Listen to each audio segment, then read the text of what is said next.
Hi, I'm Kent Sheng. I'm from the class of 1978. I graduated from the School of Arts and Sciences with a degree in government.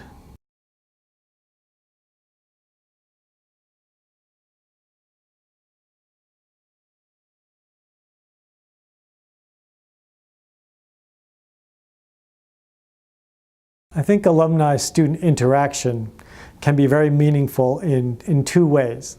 One way is that alumni can help in the career development of undergraduates. I think the Cornell Career Center is instrumental in doing this. Students have access to the Alumni Connections program and the listing links, which can help them find internships, job shadowing opportunities, and sometimes direct connections to jobs themselves. We know that in most instances, undergraduate satisfaction with their experience at Cornell is also tied to the degree of success they have in finding a job in their desired field of study.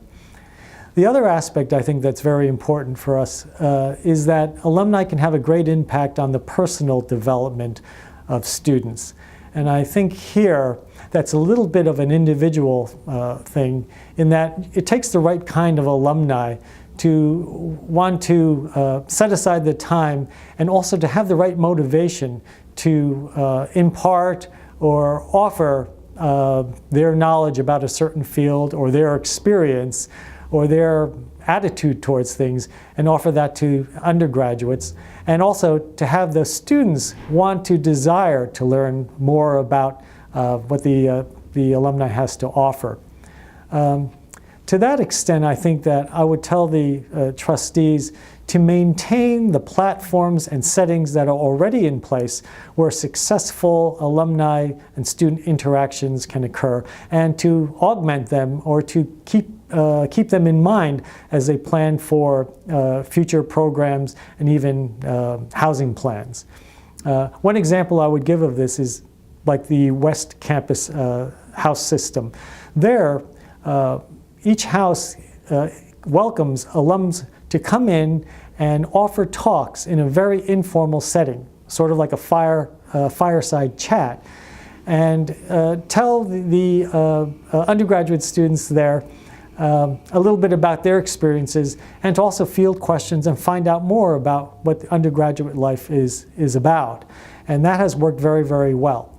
I do know that the sorority and fraternity system have the Greek mentor system, which does similar things. And there's a setting for the A3C to have both panels and graduation speakers as alumni come in and speak to them. And also Mosaic has those kinds of programs. So I would say to the trustees that that kind of perspective, when they go on future plans for, say, residential housing and other programs, would be useful.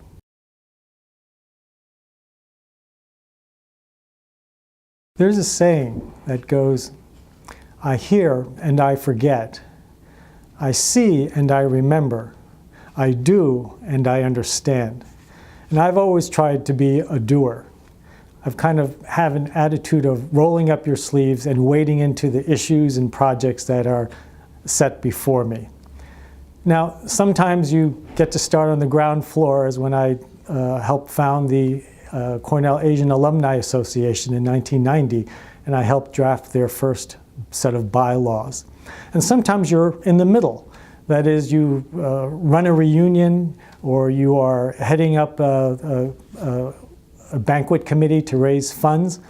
And then sometimes you're more at the top and you're in charge of a committee like the Major Gifts Committee for SAS, and where you organize a campaign along with key alumni in order to get hundreds and hopefully thousands of Cornell graduates to contribute to a cause. I think these experiences help an awful lot. First, you get to know the people involved, the alumni, often the students, and members of the staff. And also, in doing these things, you develop a point of view, or it seasons your point of view. And I think that's very, very valuable.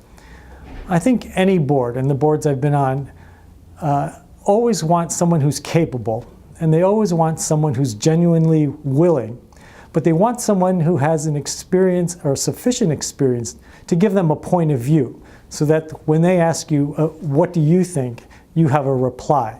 And I think that the things that I've done and my experience with Cornell has helped me do just that. Now, I can't know everything about the university. It's quite vast. But I think my major contributions will come in 3 areas. And that will be in the area of diversity and inclusion, student well-being, and curricular issues.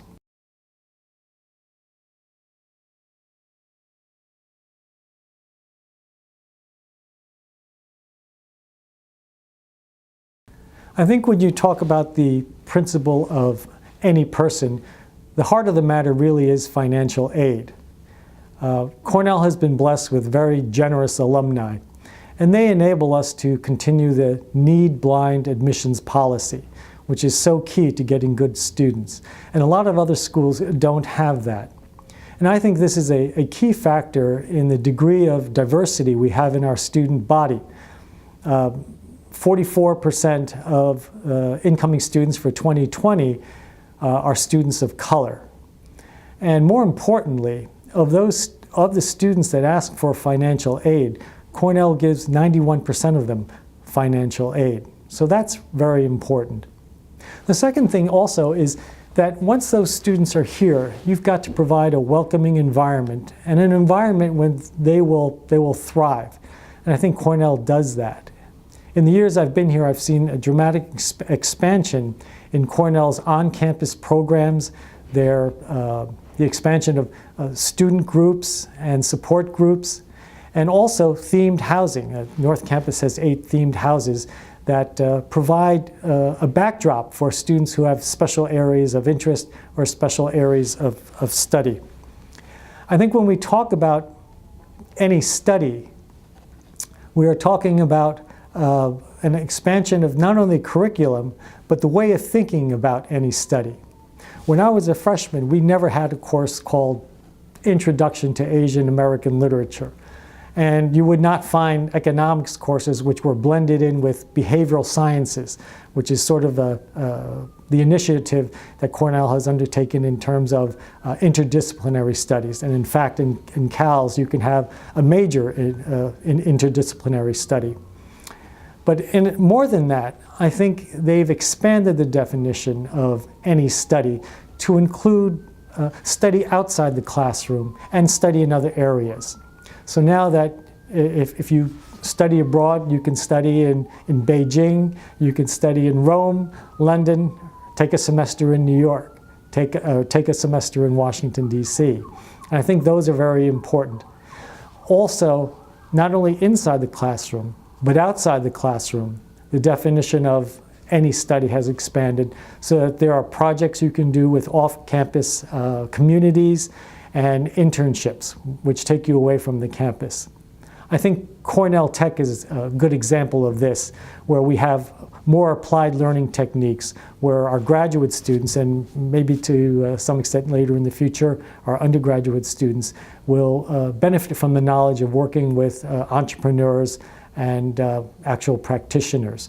So in doing this, I think that Cornell is, over time, adapted to the changing needs of our students and also of a changing, rapidly changing world.